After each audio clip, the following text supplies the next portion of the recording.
cookies in about 20 minutes.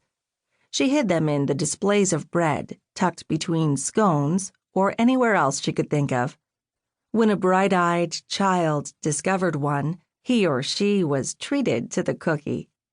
I was convinced that Olaya had as much fun watching the surprised and elated expressions on the children's faces when they discovered a cookie as much as the kids who actually found them. I reached for the pop-up box dispenser and pulled out a square of the dry wax tissue paper we used to take items from the cases, using it to retrieve the sugar skull cookie the little girl had spotted. Once again, I leaned over the top of the glass. "Good job spotting it," I said, handing it to her.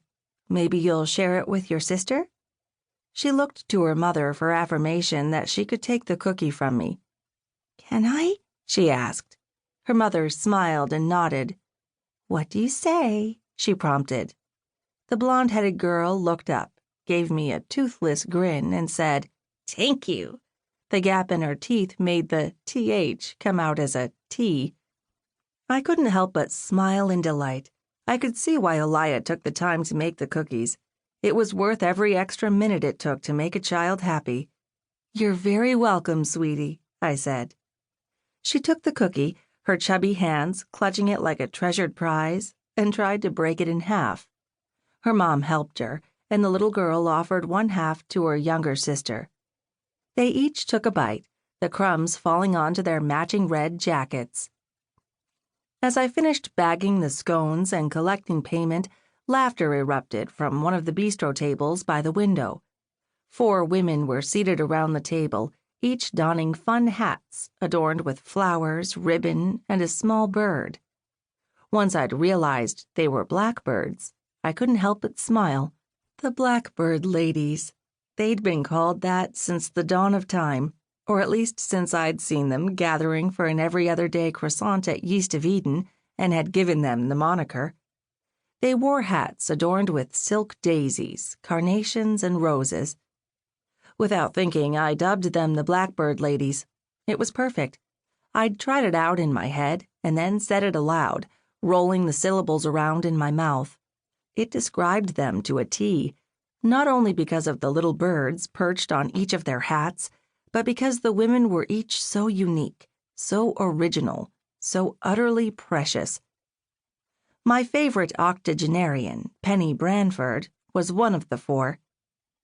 Once everyone was served, I rounded the counter and approached the table. "What's with the hats?" I asked her as the other 3 women sipped their percolated coffees and nibbled on their breads. She patted the wide rim of the one resting on her head. "Do you like it?" My lips curled up into an amused smile. "I love it." "Ivy, these 3 are my oldest friends in the world," Mrs. Branford said. She nodded toward the woman next to her. "Janice and I went to elementary school together." Janice, quite proper and sitting with her back stick straight, dipped her head slightly in greeting. "Ivy? Quite an unusual name, isn't it?" I shrugged, but my grin grew. My mother liked plants. Mrs. Branford swept her arm toward the next woman. "I taught school with Alice," she said, "and Mabel.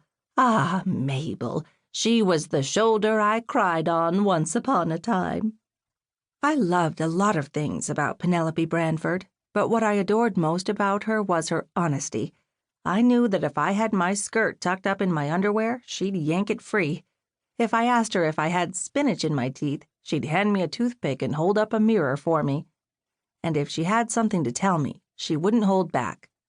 Plus, she was detail-oriented. It was her years as a teacher, I think.